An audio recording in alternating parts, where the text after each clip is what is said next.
All right. So thank you so much once again, all of you, for taking up the time Sunday evening with family. And we should be with the family, but we are here for a more important agenda to discuss. We'll not spend much time, but we'll quickly go around the table for a small introduction. Okay, so that we get acquainted with each of us. I'll take the leverage to start off by myself. So I'm Abhishek. I've been into IT industry for now 21 years. Currently, I'm working as a senior director engineering at Coforge. But prior to Coforge, I worked with Amazon and I worked with captive units like Barclays and NatWest. So that has been my journey till now. Yes. Nice to know you. Thank you. Anyone would like to go except for Rishikesh? Let me go. Yes. Hi, good evening. Dharmesh Khara with 25 years of experience in designing and leading large complex solutions. I have experience in setting up GCC. I am a TEDx speaker, and my industry paper on building a long term offshore development team is published on IEEE.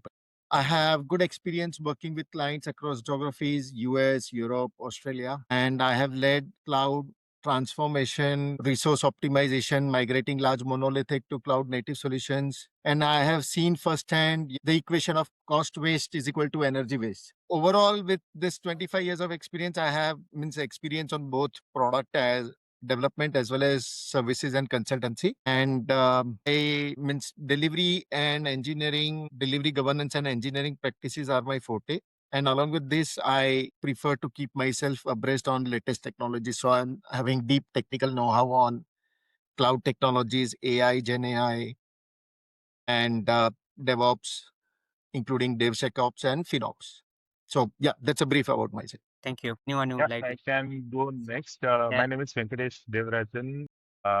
I have 23 years of IT experience. Been with only the big ticket conglomerates. Started off my career with TCS, then with was with Accenture for quite a while, and now with Capgemini and playing the role of a senior director. So I manage large engagement, one of the leading auto sectors, auto giants. So I'm primarily a delivery guy. I started my career as a Java JT expert, graduated through the different technology flavors in integration, data warehouse, and so on. So I come from a core data kind of a core technology background, but in, as even Dharmesh sir mentioned, I'm also someone who likes to keep abreast with the technology happenings, especially with this new trend of AI, Gen AI, and the impact of sustainability on those because that's going to play a huge role in future. And of course, this is a good forum that Rishikesh has set up, and I am more than happy to first listen to you guys and see kind of contribute to the bits of what I know. But yeah, more than happy to engage with all of you. Atul, would you like to go? Yes, why not? Well, There is I a have already echo is introduced. coming. Not Hello. for me. Okay. So after hearing to all the stalwarts here, I've already eaten up almost half of what I was supposed to introduce. No point. I'll be overshadowed. So, I mean, in short, I can say over the last 22 years, my work has sat at the intersection of technology, governance, and now sustainability past few years, spanning ICT operations, enterprise GRC, AI-driven risk management, and ECG implementation across the organizations from the lens of risk management. So, drawing on a techno-functional and legal background, I focus on making abstract frameworks like CSRD, DPDP, ESG for that matter, pretty operational. And I try to translate them into controls, data architecture, and accountability mechanisms that actually work at scale. My lens and approach is very simple. If a solution is not technologically robust, economically rational, and regulator ready, it will not sustain, whether we are talking about AI, cloud, or climate. Yeah. Over to the next Absolutely. gentleman. Absolutely. Yes. Shekhar, over to you. Yeah. In Shekhar Ramajam, basically born and brought up in Pondicherry. Primarily. Then I settled down in Chennai. I have 30 plus years of experience. I very recently retired. In the month of March, last March, I retired from the services. I started my career, of course, with Amul. That's where I started my career. I was working there for 13, 14 years under the leadership of Dr. Korean. Wow. That's where I was there for about 14 years. From there, I moved on to Pramal Group. Bharat Bijli, I was working as a general manager. Then from there, I moved on to Pramal Group. Then I was working with some time in ITC Calcutta. That's where no, that's one. From there, I had taken a break. Then I was working as a professor in a college for about 4 years. I come back to industry, but that doesn't suit me. Then I come back to industry. I was working with one of the auditing firm, that is a technical audit firm. Then I was also working as in between. I was also there as a project director with the state government of Andhra and Telangana, where we have implemented QR based solutions for both states of Andhra and Telangana. That time it was a unified state, unified Andhra Pradesh. From there, then I moved on to Avin. It's a Tamil Nadu, it's a dairy industry. I was working there as again director for about 4 years. From there, I was moved to CBIC, Central Board of Indirect Taxes and Customs. I was handling about entire operations across the country.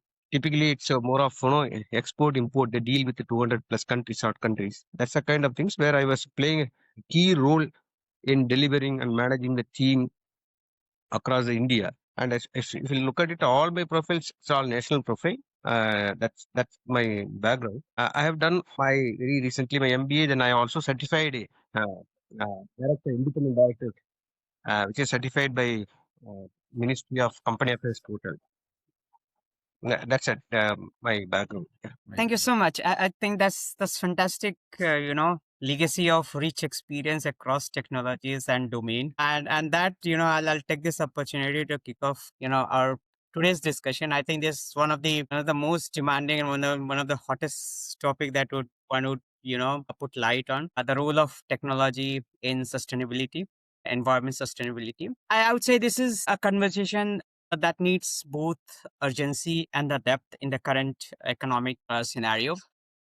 Today's topic is not just about gadgets or green PR. It's about system level changes that we need to bring in to have this sustainability, environment sustainability in place to be driven. And when I talk about the system level changes, it's how data, software, materials, or infrastructure can help us cut emissions, protect our ecosystems, reshape supply chains, and build resilience without leaving our communities behind about what we are doing. So our aim in the next hour is to move from the hype to hard come, right? What it works, what it fails, and how we scale in order to move across this environment sustainability.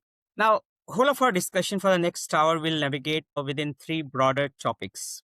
Okay, so I segregated it basically. First is the strategic impact, which means can technology actually bend the curve on sustainability goals, which is SDGs that is defined at an world level, whether it is UN level sustainability development goals I'm talking about. The second is our innovation realities from AI to green hydrogen technology that is all coming up. Okay, potentials versus constraints in using these technologies as well as the innovations. And the third one is the governance and the ethics. So when I talk about governance and ethics, it's policy, equity, and we must own. And by the end, if you see, we can take back few of the concrete actions which probably we can imply on our own existing teams or across the programs that we run and how we can improve. Dharmesh, sir, I'll start with you, and I think this is one of the common question that would come in. How do you see technology as a catalyst for achieving global sustainability goals like the UN SDGs that are being defined? So, see, has always been an enabler. In my perspective, not using the technology in the right way leads to unsustainable issues. So even AI, yeah, people are talking that I've seen advertisement where, a girl is saying that people are prompting and this is going to, consume all the energy in the world because AI is consuming too much of energy. But then, the way we would leverage and utilize AI would depend on the architectural decisions that are taken while implementing any of the AI solution or cloud solution. So technology can be an enabler. It can help in reducing carbon footprint. It can help in automotive and other industries who are consuming good amount of energy to optimize, to automate, and to reduce the carbon footprint. But if not leveraged in the right way, can be a major roadblock and can add to carbon footprint also. That's my perspective. I mean, that's a good thought, around. But just another follow up question on that. If technology is a catalyst, right? What do you think are the inhibitors for that? Is it policy or capital or culture behind that? Policy, of course, plays a critical role, because if there are not right set of policies, and if the world leaders are not aligned about it, like Trump is now no more appreciating anything over green energy or carbon emission. The policies and the leaders who are defining these policies has to be aligned. There should be strict policies. Fortunately, India is right now carrying on with whatever they have committed to achieve by 230 and 245. So I think India is on the right track. Others are getting sidelined. Some leaders like Trump are leaving the scene. Of course, policy plays a critical role. And as I shared, technology always would play a critical role too. So from your perspective, Dharmesh, currently are we moving fast? Are we moving okay? Are we moving too slow in our mission and vision to achieve this sustainability? We are on track now with AI and Gen AI, and now agentic AIs and RAGs being leveraged, and people want to use it just to show that the I am a AI compliant organization. There are good chances that we may fall back, because if not used in a proper way, it's going to consume good amount of energy. Yeah. Sorry to interrupt you. In fact, today the world is moving towards AI native and employee. Employment itself is AI native. Like if you don't have AI skill set, at least you have, then it's going to be hiring is going to be a big problem. So now the organizations are more moving towards AI native employees, so that a couple of work. Probably they can retain the same manpower, or probably they can reduce the manpower. That's one thing that is emerging across the organization, which I am seeing it. Yeah, yeah. Great addition, Shekhar. And Dharmesh, thank you so much for putting up throwing up the light. Yes, Venkatesh, you have a question. No, I have just a reflection on what we were just discussing. So I will go back to a couple of things. So especially the SDG goals set up by UN, right? So I understand there are 15 to 17 of them, and in which the key ones are roti kapda maka. If you look at it, Yeah, right, the poverty and those things are the ones which they're trying to address. In that context, see, essentially that is something, a way of life, right? I mean, especially for which are not the developed nations. Obviously, we do not want to be considered ourselves as fully developed. I mean, we want to consider to be as developed, but we are still in the developing mode. So in that context, the kind of aspects that we drive to ensure how sustainable the environment and the ecosystem are yeah, is of utmost importance. So having said that, what are the things that you need to mainly look at, right? So if you look at most of the MNC organizations, they have, it's more of a top down. There are yeah, goals defined, especially net zero goals, right? I mean, I'm sure most of our organizations that we are a part of would have that as one of the key infos. And now that is becoming all the more prominent, because it's not only for the organizations which are service providers, it's also for their end clients, which we are trying to address these goals. And these has direct or indirect implications on the SDG goals that are set up by US. So the way how I see it is in IT, right? Especially Dharmesh sir also pointed out, IT plays a very important role, because IT is where you first start measuring. Because yeah, typically what happens is these goals are set and put in place, but unless you measure, you don't know where you stand. That's where these frameworks that are kind of enablers for us becomes important and yeah, helps us achieve the end goal and objective. So simple example, right? So we in our organization, we have something like a carbon calculator. It's a very basic of the things, but it's very simple. There are surveys and polls taken as to how many people commute from office to home, how many days in a work do you work from office versus at home. Because as an individual, even though we are service provider, we need to measure our carbon footprint not only when we are in office, but also when we are at home, because we are using and consuming electricity when we are at home. yeah, So those are the first aspect comes as how are we capturing these topics, and then obviously it cannot be right in the first go. There are obviously fine tuning and iterations that would happen, mm, and then what are the ramifications and offset that you can do as an individual, also as an organization, to ensure you reach the net zero goal. So these are some aspects that we are doing. I just started off with because I kind of took a cue from what Dharmesh had said, so I just wanted to put that point. No, I mean, and thank you. And that's a great addition, Venkatesh, to the Hermesh, right?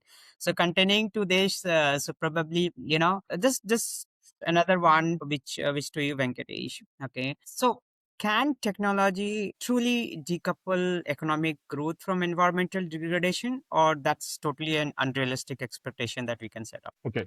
So two aspects there, right? I mean, technology on its own is of no use. We are there because there is a industry for which we are catering. So as again, picking you from our colleagues, technology is an enabler. Now, when we are bringing that as an enabler, again, we have to go back same 40, 50 years, right? It's not that industry was not there. Industry were there, different set of industries and everything was there. But technology has brought the efficiency and scale. That's something that all of us appreciate over the past 50, 60 years. Because of introduction of IT, the economy has grown. The objectives and the outcomes that each of the industry have set for themselves has grown, and it has grown at a rapid pace. Now, obviously, when things move fast, there is no step back in terms of thinking whether what I'm doing is right or wrong. Right? I mean, that's where the pieces of sustainability, which is more of a, I would see this is as a dissection that comes between your industry and the service provider, is where this sustainability goals and sustainability aspect comes in. Because of that, what's happening is we cannot completely move out, which is what your question was. So we cannot move the technology piece out. It will still continue because now you cannot give a company which is growing at, say, multi-X to say you go back and ensure your sustainability goals are met. No one would do that because it's not a business prerogative. And for them, it's a balancing act, is what I would say. So you cannot move technology out of the entire ethos, but at the same time, how you kind of do the offset, meaning how you encourage the green culture, be it green ops or be it something like something to minimize the carbon footprint to offset the generations that we do in carbon emissions and so on, would be the way and approach to go. So I would say this has to go hand in hand. It's not something that we can completely dissect and say we go back in the time. But That's my thought. how realistic is that expectation? I mean, on the ground, if you talk So about. yeah, so so that's where the top-down culture helps. Because if as an industry, right, if it's an industry or service provider, there are goals set. Then only once the goals are set is when there will be efforts made to achieve those goals. So Right. you would find many companies which are not public listed companies or small time companies. It's not that easy for them to inculcate this pieces of habit of sustainability goals, and hence the top down culture in those industries which are non public listed. Probably government should take more kind of stance in terms of how they give benefits if they achieve some sustainability goals and so on. Simple example, right? You would have read articles around circular economy, how to reduce waste, and kind of how you embed the entire system so that your entire generation of CO2 is kind of extended, which it doesn't happen immediately because of your circular economy, and in terms of the reusability aspects, you delay or defer the kind of emission part of it. So those are some aspects. And also if you give some credit to the industries which are not public listed company and so on, if the government gets and pitches in, that's probably the first way to go about things. And this is happening in most of the European countries as well as American countries as well. But again, the developing nations need to speed up in those aspects. Right. Yeah. So So, I mean, yeah. Go ahead.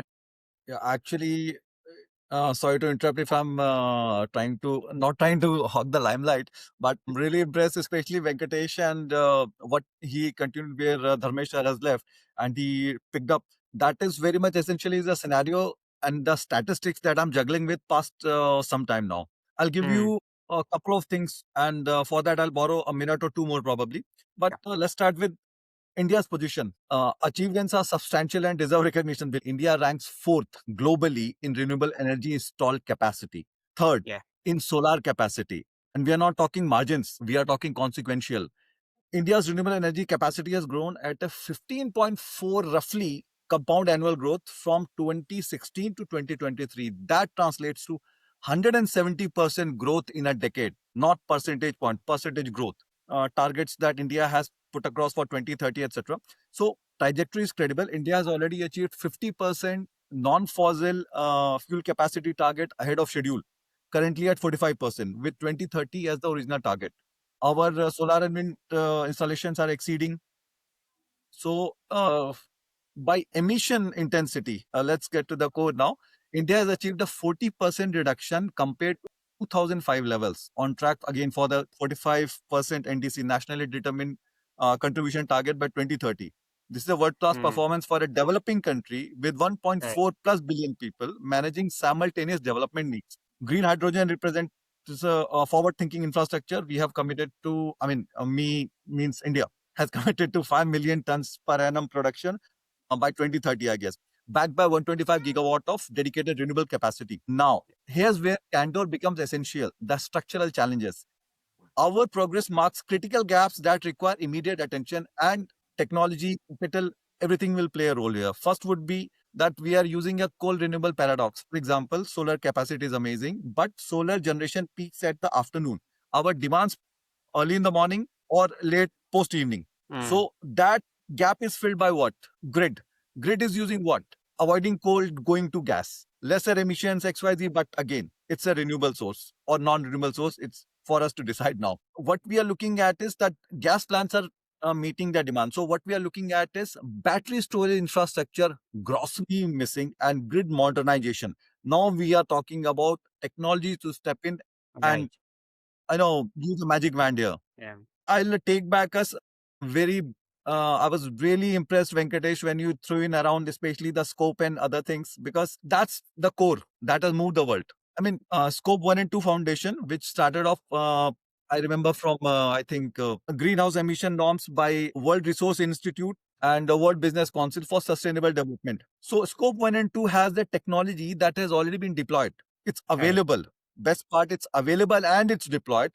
India is almost there to deploy that too. So let me give a small background on Scope 1 and 2 and then come to the villain in the story. They cover direct greenhouse gas emissions from source owned or controlled by the company, like on-site fuel combustion, company vehicles, industrial processes. Scope 2 takes us to next level, which includes indirect emission from purchased energy, primarily electricity, steam, heating or cooling generated off-site. Scope 3. Scope 1 and 2 together combine between 10 to 30% of the global goals of emission norms that the world has targeted to achieve. And Scope 3 alone will factor in from that 30 to 90% of the goal now. So Scope 3 encompasses all indirect emissions in the upstream and downstream value chain, such as purchased goods, business travel, use of sold products, and waste, often the largest portion for most of the time. So CSRD, that is Corporate Sustainability Reporting Directive of EU from 2024, has already enlisted 50,000 plus companies, including non-EU firms with significant EU operations, to report ESG data, including Scope 1, 2, and material Scope 3 emissions. India's framework that has helped a little bit is that India's carbon credit trading system, which was notified in 2023 under the Energy Conservation Act amendments. So we are by policy almost there at the right cusp. But what comes next is that how we are going to optimize. I mean, you have got the AI dashboards done by oil refineries and still manufacturing units. But what they are showing is just 1 and 2, and they are reflecting is as an overlap of meeting Scope 3 also, which is not the case. So indirect supply chain technology status is emerging, but we need urgent investments. So required stack would, in my experience so far, is what we are working upon is blockchain, and that is exclusively driven by the Scope 3. Blockchain is mandatory for immutable supplier emission records. We have got requirements of satellite plus AI driven tracking for emissions, not just a dashboard which is being fed by some Excel sheet picked up by one of your guys. Then we have got API platforms where supplier have to create a corporate data flow. In India, last I remember in one of the sessions, we realized that 100,000 plus SMEs lack the measurement capacity. Venkatesh, thanks for pushing that button. CSRD MNCs will simply drop them. And this is going to hit again on the overall development goals and scenario that we are achieving. So AI ML skills, SMA infrastructure, capital, data standards, all of these are going to be there. But again, we will question is scope 1 and 2 tech is deployed, including by India. So why emissions are still rising? Policy must de-risk scope 3 infrastructure like it did renewables. That is what you rightly said, that the most of the companies in India are overlooking because they simply can't afford it. So we have got live triggers here. And what I believe is what we are looking at so far, at least in India and most of the companies, is the expensive dashboard. I'll give a very boring example, which became a national or global sensation. Jamnagar is world's largest refinery, 50 million tons of emissions annually. Just next to it, adjacent across the compound wall, we have got Vantara, the 3,000-acre biodiversity and animal habitat, etc. Setup. That is only in line with CCTS. It's already lacking what is the requirement for CSRD. But then again, this is a business which is operating out of India. And again, we are looking at a paradox that the most prominent emission from a refinery is being balanced by a conservation property adjacent to it. But how many of players can actually afford this? Brings us back to the SME conundrum. So technology wise, I recently had a chance to be with one of the defense plus tech veteran, and he sat and broke this down very nicely, that what we are looking at by expecting from technology is, again, we would need to invest in technology so that technology can help us save something in investment of infrastructure. So this is a vicious cycle which has come down. So green technology management isn't a CSR or sustainability development, at least in my understanding, and the European or global firms also with whom I have worked. It's central to supply chain resilience, cost structure, and market access. Absolutely. So technologies are proven and available, as has been rightly said by all our colleagues so far. AI for emission tracking, IoT for real-time monitoring, blockchain for supply chain transparency, renewable energy at grid parity. These are operational tools. But the competitive advantage will not belong to companies waiting for perfect solution. It will belong to companies who are executing faster, measuring more rigorously, and scaling systematically. So this is where technology has to play the role of enabling and, sabka saath, sabka vikas approach, because not everybody can afford that technology. What Microsoft has done with 66% of reduction in carbon emission, and by switching off their idle virtual machines, what Google is doing, what other company, yes, there is one very interesting company, I think Graph Marine. That company actually reconstructs the entire sustainability approach. That company has got a solution which will look at your original requirement that needs to be created, all the components, and it will have all the possible permutation and combinations so that it can give you a breakdown of, say, almost 90% recovery cost at the end of life cycle of that product. And this is for any and every product matter. Enough of me. I've been riding high on my caffeine, which I did not take since morning. But very, very thoughtful discussion. Thanks for pitching in between, right? And having your thoughts around it. And that's why, when I started a conversation with Dharmesh, I was talking about, are we moving fast? And you rightly captured that, those organizations will definitely have an upper hand if they're moving fast, right? This all proves that, we're not just creating an hype around green growth just for the sake of PR purpose, but we have on ground data which is supported by the life cycle data of how this green sustainability works, and then we have really need to take a step ahead to maintain this or to take it to the next level. So continuing this conversation to my next and that tool again goes to you, right? So, and we have discussed about digital transformations, whether it is AI or blockchain and others things. How do you think this digital transformation is playing a role in shifting industries towards circular economic models that we call off? Now, if you look at digital transformation per se, digital has started somewhere. Go back way back about 30 years back, that it was started as a transactional system. People wanted to capture the data at source. That's where it was started. That is that. Then probably that this then there is a small amount of transformation is taking place next level. Then the people now, a lot of industries and all that, no, talking about API integrations and a couple of other technology, they integrate it as part of the transaction system. Now the digital transform is more focusing on shifted. There is a massive shift in the recent past. It is shifted from mere transactions, mere integration to now we are talking about a governance and compliance perspective. And of course, it moves towards the sustainability. That's where the transformation has shifted. It's a digital Yeah. transformation. No more, it's going to be automation of your processes. Of course, that is a part of it, but it's not only merely automation of process, and it's also going to be a kind of bring in a governance and compliance perspective also as part of this digital transformation. I can give you a classic example. We had very recently an accident happened, like crash happened in Ahmedabad, and if Mm. you go back, the problem is it's a governance and plus compliance issue. It's largely compliance issue. See, a lot of things what is happening in real time scenario in real world. People go back. Okay, I check this list of things are done. Tick tick tick tick. There is no verifiability. That's another challenge. You have a data, or probably you go yes or no, yes or no, yes or no, yes or no kind of things. People don't get into the real verifiability whether it's really compliant or not. So now this data is going to help the organization. Yes, I like particularly the DPDP Act, GDPR, and European GDP GPR and California Act. All that's all going to be gradually is going coming as part of our ecosystems, digital transformation system. People cannot go away from this going forward, and of course, and that's what that I see. It's the larger perspective. That's not going to the data built using this digital transformation is going to help the organization. The challenge is that amount of investment. That's what we are talking about. Right.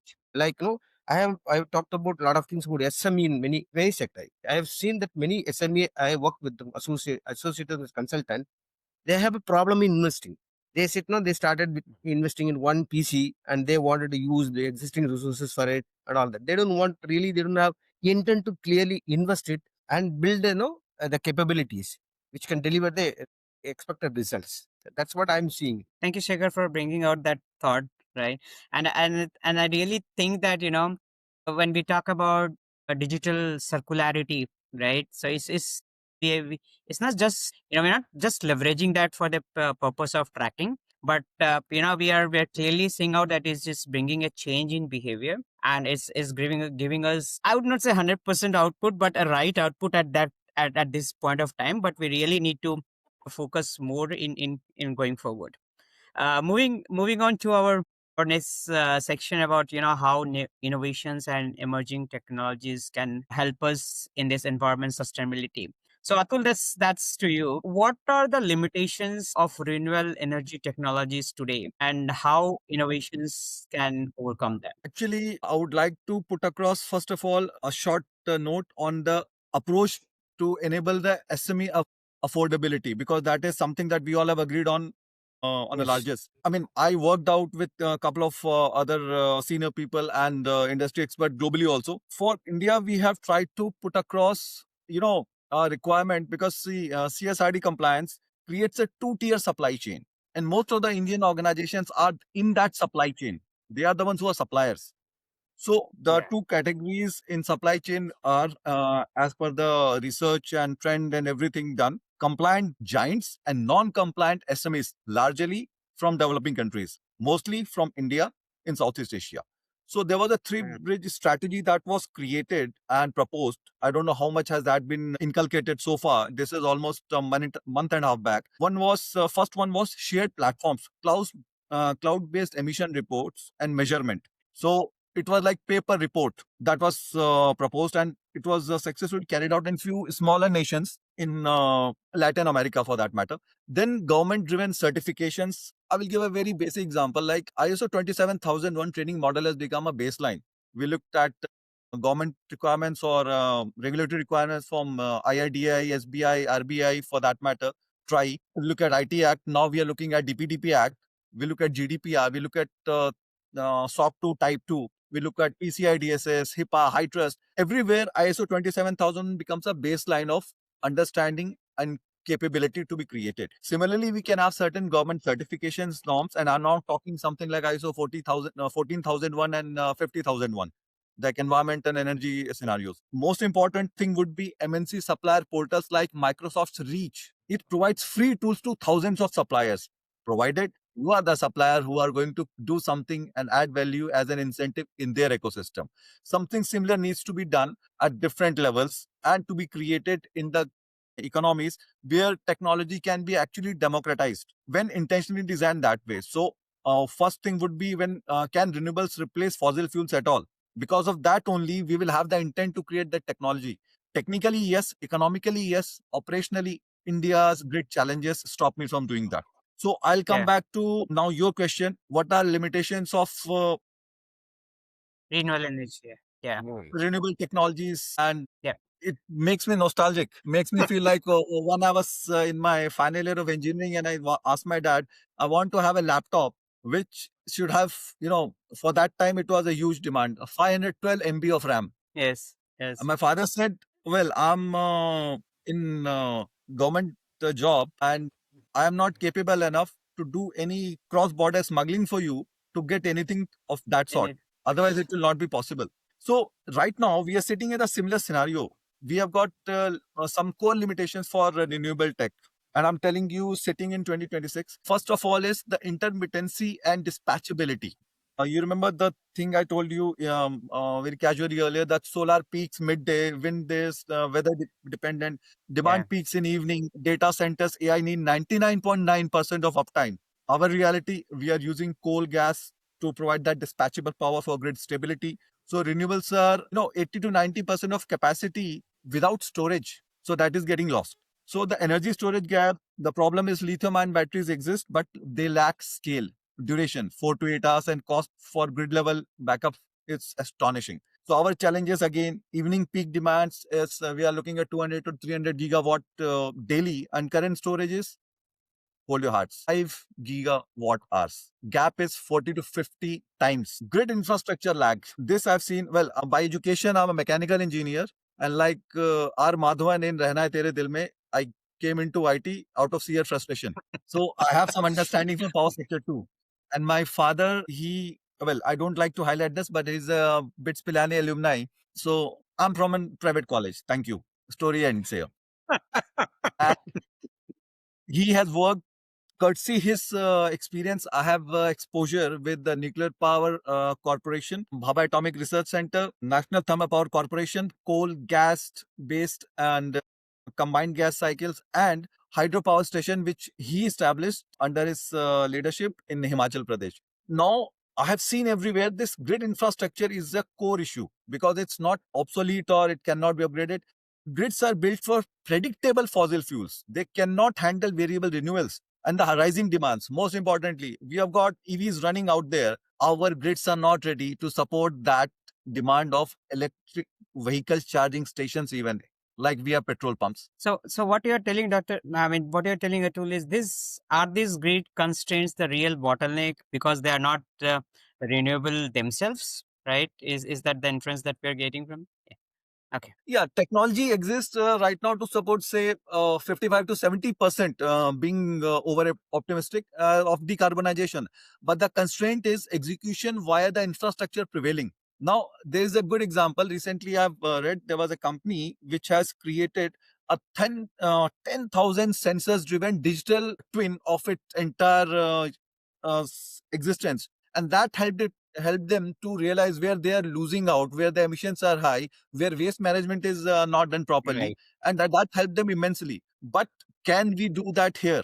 That is not possible. So we have to look realistically on what we have and how we can close the gap. That 2070, I would like to refer here that global commitments by developed countries is 2050. By India, for India's 2070 commitment, net carbon net neutrality or net zero neutrality. So I came across a couple of people from other countries, obviously, and they were not happy. They said India's having a luxury. I said, on the contrary, India is actually not having a luxury because it's 2070. Had it been 2050, we would have said we can't do it because it's 2070. So we are stuck in between that we are supposed and expected to do it. But can we do it? That is where the technology comes in.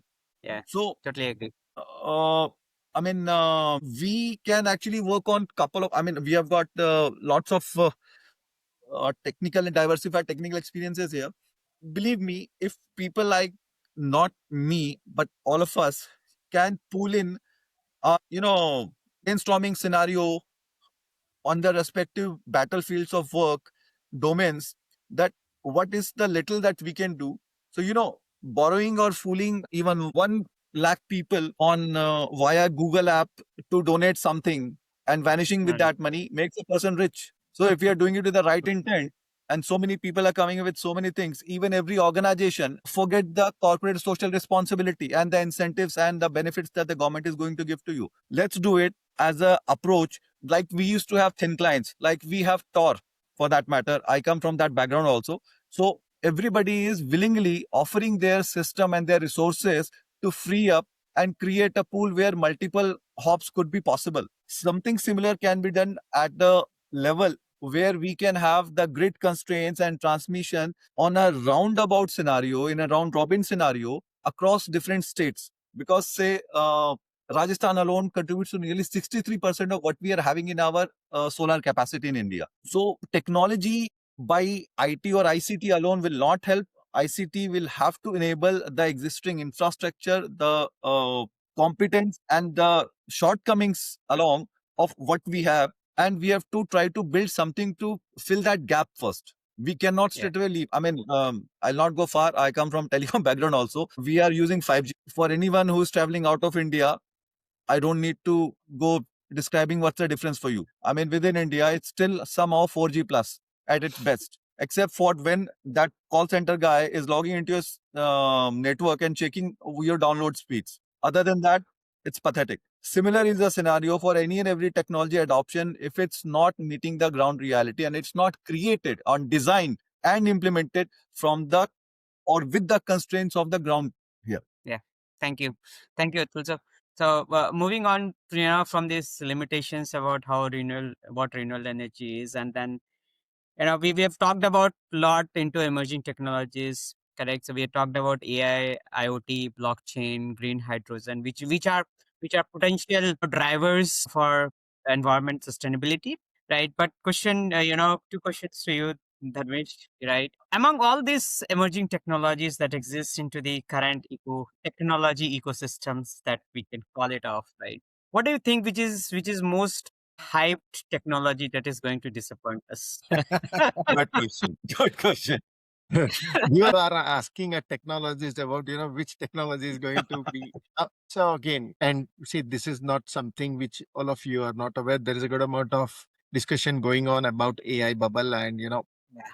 whether it is going to meet the expectations is how it was portrayed. But if you ask me, AI can be one of the best lever in reducing carbon footprint, in providing deeper insights in terms of what is the emission, and how much has been saved or how much is it now worst. But as I shared before, leveraging it in a right way. I have been through, and I have managed few projects where we have been through this, where if the technology is not being used, it ends up into problem. Like, if you ask me, yeah, we talked about Microsoft and reducing the carbon footprint, and open AI is part of Microsoft. Sam Altman himself has said that right now OpenAI servers are using around 850 megawatt hour per day, because there is an estimate of 2.5 billion queries that is getting fired every day, and it's consuming good amount of power. So, uh, again, if you ask me, the biggest workload is the one. So when you run a workload and you have to run a workload to meet the business needs, then it is imperative that the workload is optimum.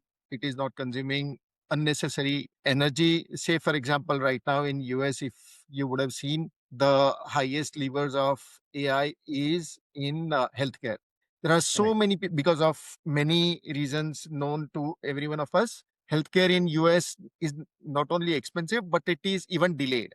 Means getting an appointment of a doctor is too time consuming. So naturally, people are now firing queries over AI, AI. loading the reports, and asking about first the diagnosis, and Correct. second, what, which insurance should I go for, considering this is my Excellent. Deepa. report and my history. which insurance should I go for? And what is Very happening true. right now, for every patient, for every query, there is an AI that is pulling all of this data, churning it, and again responding. So Responding if back. we implement caching, if we implement certain designs that can help in not repeating the same effort, means the computation again and again, then it helps. See, LLM is for reasoning. You cannot use it for computation. Correct. Use it judiciously. So when we are talking about policy, government should make policy in terms of tokenization, that this is Correct. the maximum number of tokens that an individual can use. And then you see, human beings are very smart. They will start they will start prompting per way. Right now there is no policy to have a constraint over this. People are using it right and left, but this is not sustainable. So Right. yeah. Complete. Yeah. Thank you, Dharmesh. So I have a follow up question for Yeah. Shekhar. Shekhar, Yeah. if you are owner of an organization who is investing heavily into these emerging technologies, be AI or IoT or blockchain or green hydrogen, which would be the first technology where you'd go for a fund cutting, and why? Typically, as you rightly said, that the AI is, though people are calling it as bubble and all that, I see the long run. I will be using AI to cut down my operational side of the people, where no lot of people Certainly. know clerical level. I don't have to have a lot of people at clerical level, where I can have one or two people who can complete do my entire entire work. Instead of 10 people, I will have only 2 people. If it is going to be logistic industry, probably I'll be employing IoT technologies. Where I can use it more effectively. Where that's typically used for IoT is used for typically logistic industries, where I can closely monitoring the movement of vehicles and all that stuff and all that can be done. So the more that you deploy employ in technology, it's going to have uh, multiple effects on your deliverables. As an organizations, it's not only internally that you learn to satisfy your customer, it's also equally important for you to deliver for your external customers. So Right. so AI is one thing that's going to be, and apart from that, among emerging technology, I see it. There's another very interesting thing that I would say that as part of my organization, I will take it up. That is security by design. Today we are not talking about security is going to be something someone thinks like. When you talk Mhm. about governance complaint, that securities by design is to be part of it. Like that is where your NIST 2.0 is coming into picture. Where today we are also talking about, especially with respect to GDPR and all that stuff that we are talking about it. There is also that we are talking about consent oriented architecture. Today, no more it's going to be simply you send it across a mail and you will get you can't send mail to somebody else. I had very recently, I was doing a consulting for one of the company where he sent a person who is sitting at clerical level, he sent a mail to someone in Europe. That guy is literally chasing this company saying that how do you get my email ID? I wanted to Right. know the reasons. I wanted an explanations. And probably to manage that, we have done a lot of homework. And finally, we said we found that one of the conference that you gave this one. That is what we manage. So organization as an organization, investing in AI is one aspect of it, and protecting the interest of the organization is another aspect for which also you have to implement it technology, emerging technologies. That is what I see that we can have a lot of savings. For example, today GDP, since the DPDP Act is coming into picture, probably anything that goes out of the context, probably you will be penalized for 50 crore, I believe. The minimum penalty is 50 crore.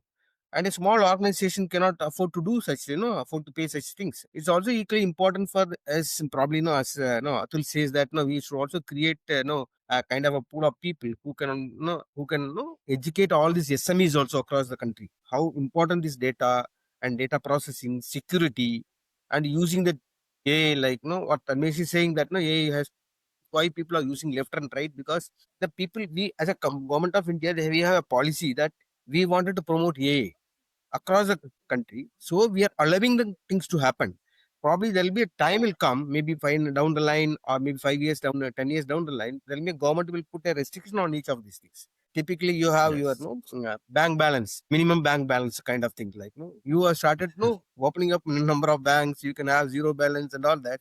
Gradually, they're putting it. Any new technology when it comes, when the government thinking that it's going to be useful and people will benefited, organization will benefited, they'll allow you to do that for some time. And only thing is somewhere this restriction will come in place. That is what I see it in the long run. So I see Atul has raised his hand, but yeah, go ahead, Atul. Take another few minutes for you. Thanks to all the keywords and metadata that I overheard while listening to all my colleagues here. So, India has optimal sustainability tech stack. What we are planning to reach out. I mean, nobody in India listens to me for that matter. Somehow it's easier to impress people outside the country for the similar things. But being an Indian at heart, that is one thing I have been working upon. And I've realized that with the current leaps and bounds by which we are growing in all the sectors and all the technology driven fortes, AI, satellite, blockchain, IoT, G, and digital twin scenarios. These things together should converge on a singular platform. It will give end-to-end visibility from supplier emissions, consumer device to grid responses. This I have even tried to create a hypothetical plan of how and where it should start from. Rajasthan solar farms should feed the Gujarat industrial clusters because the latency and wastage between Rajasthan and Gujarat being bordering states would be least. And this should further get fed to the urban VPPs. Result would be, again, thanks to AI, my maths was not that great, although I'm an engineering guy. So result is 60 to forecasted result is 60 to 70% emission intensity reduction with existing capacity of the organizations. So best part would be we are developing country and we are experimenting anywhere and everywhere. So we should build green digital infrastructure from day one rather than trying to retrofit what is proven successful somewhere else or what for that matter, as we have found out, Chat GPT or other AIs could tell us that you should do this without all constraints and guardrails put in place. This will, burn out whatever little we have, even for that matter. So I would add one thing like cyber security is one of the area where we need to really look at it. Like today, the phishing Sir, and all. that's the thing I come from. So I love every time you're bringing up GRC, DPDP, CCPA. Believe me, I'm loving it because I come from that forte and GRC is my core enabler for my bank balance for that matter. So moving on And that is the case. That is the case. Sorry. Compliance and ethics cannot go as a separate entities. They have to overlap. They have to intertwine, not intersect. They have to intertwine. And without these, any technology will not be allowed. Rightly pointed out by Shekhar sir also that India, for that matter, with every phone connection, especially we are getting, the pro or advanced levels of different AI players. We are looking at Perplexity was the first one to start that. Then Gemini followed this course. We have got a similar thing being done by all except Claude, Anthropic. Everyone except Anthropic is doing it for that matter. But this is nothing. I mean, we are becoming the so-called data farming landscapes where our data is being fed, our stupidity or intelligence or intellect or emotions, whatever it comes at that point is being fed. And it's helping everybody, especially as Shekhar said, the cyber criminals. Correct. So this is very important that there has to be a leash, there has to be a limitation, there has to be an extent to which one should use technology, because any and everybody using technology will be a wastage. Just like, why Chat GPT and others are claiming that they are burning so many gigawatt hours of electricity on day-to-day basis, because somebody wants to say, am I looking good, and upload their picture. Am I ready for the date? I've seen such things also being done during my assessments by employees in the organization. God bless us. So again, brings us back to the scenario, as rightly said by everyone here. We have to have restraint, not constraint, because the moment constraint is there, we feel that we have to revolt. We have to do opposite of what is expected. So there has to be guardrails, and then there has to be something built from the scratch in a progressive manner, like we have done for every other technology and progress here in the country. Sorry, I overspoke. Then I'm sorry for that, but I just wanted. No, which is absolutely fine, and thank you for keeping us all engaged through the conversation. Venkatesh, I'll take your question afterwards, but moving on from a strategic impact to how we have discussed,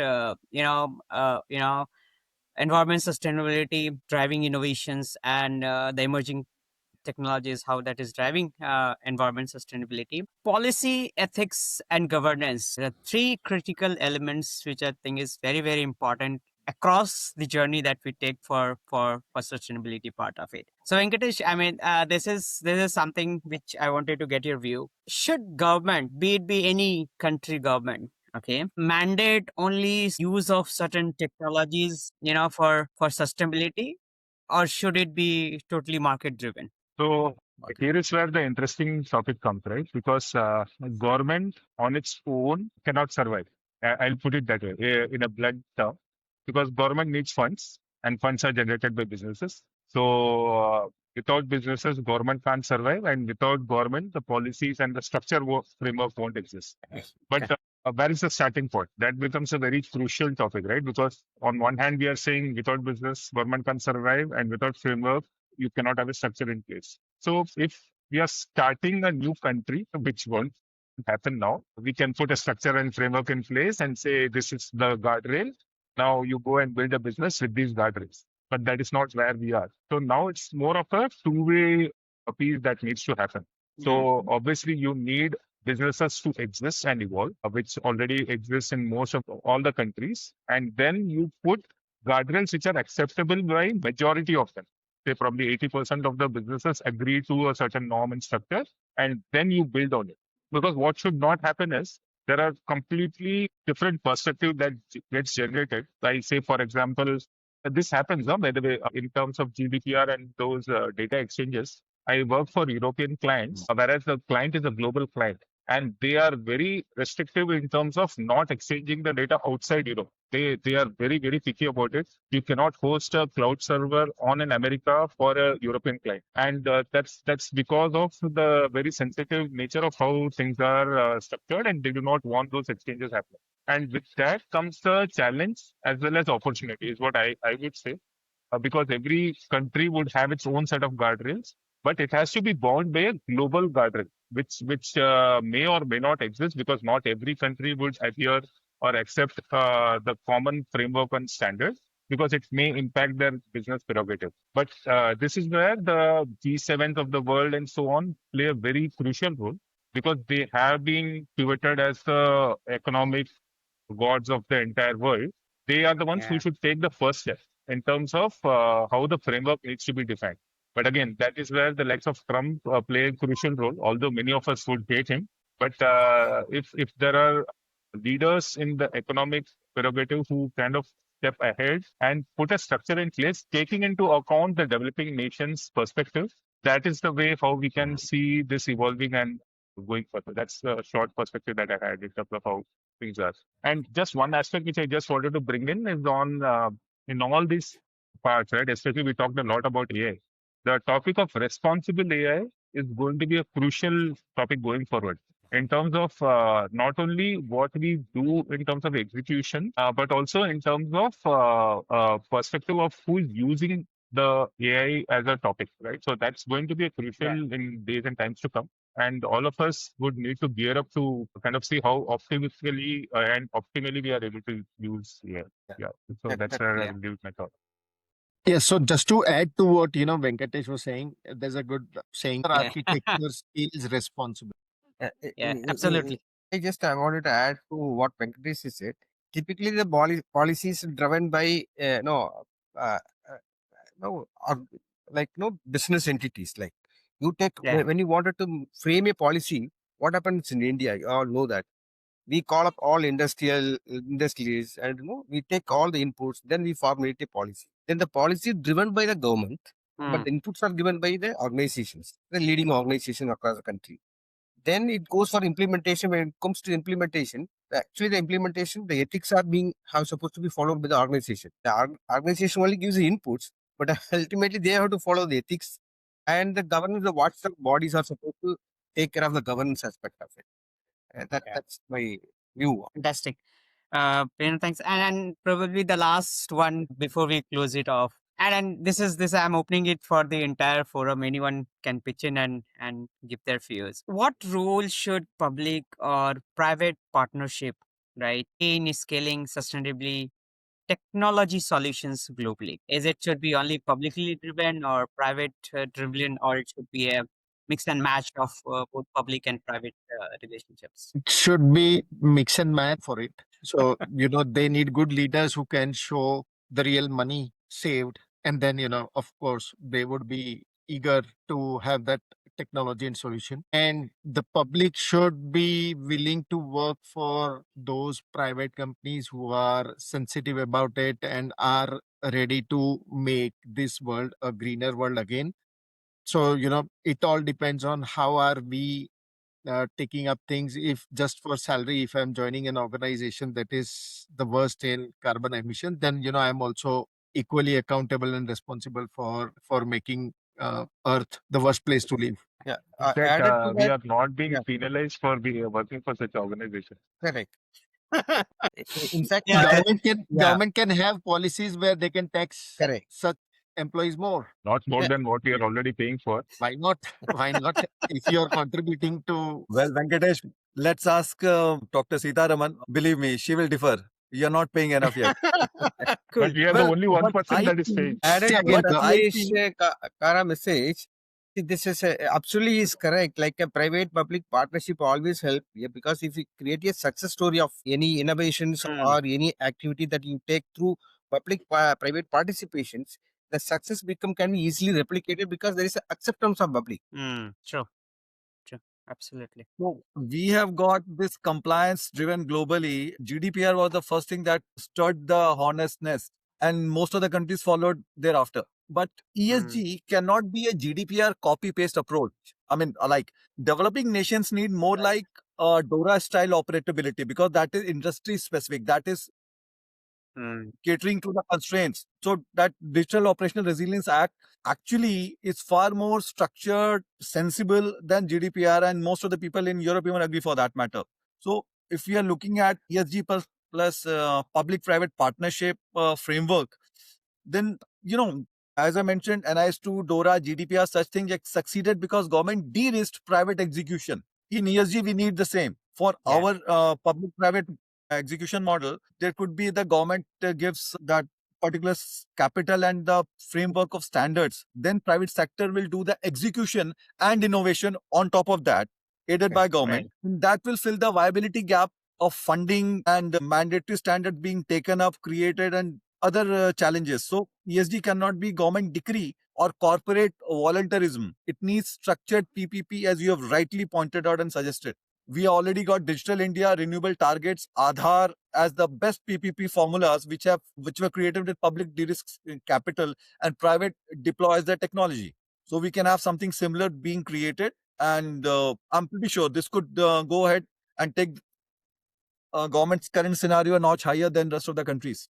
Yeah. Cool. Thank you. I never realized that we are already 13 minutes over and we're entering into the 14th minute of this discussion. But thank you so much. I think I had one of the most incredible and engaging panelists, right, for sharing those candid insights and leading into this conversation. We covered a lot, be it the promise of AI and renewables to the hard realities of policy, ethics, and governance, all revolving around that. If I was very carefully and listening to this conversation, and I am taking this opportunity to curate this into a single line and to summarize it. So if we have to summarize the entire conversation that we had, we would do that technology is never a silver bullet, right? But it can prove to be the sharpest tool when paired with the bold leadership for execution,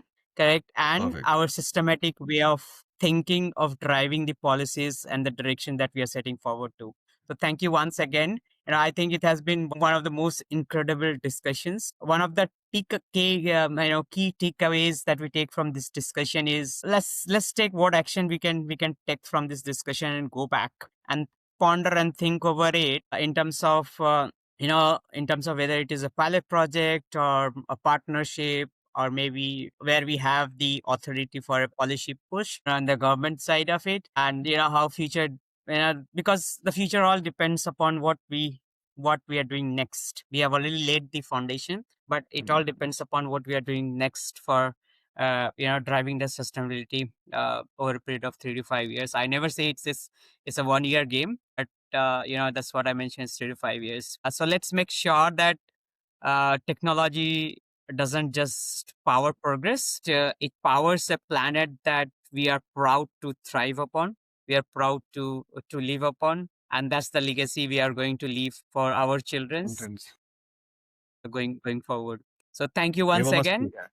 Thank you. And let's have the conversation, let's not keep the conversation die, but let's have the conversation going on.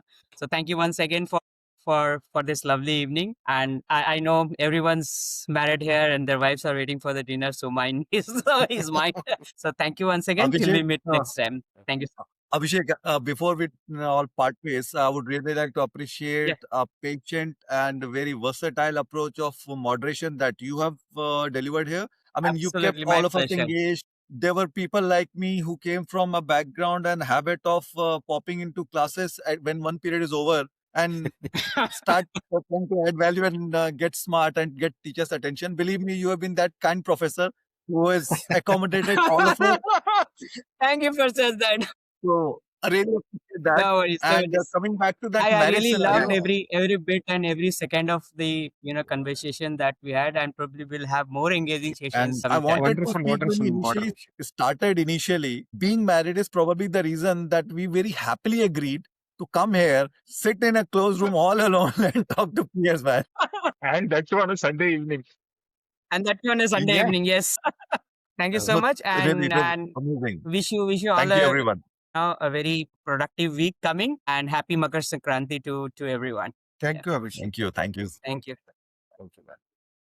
Good night, everyone. Thank you. Good day. Rishikesh, you're there?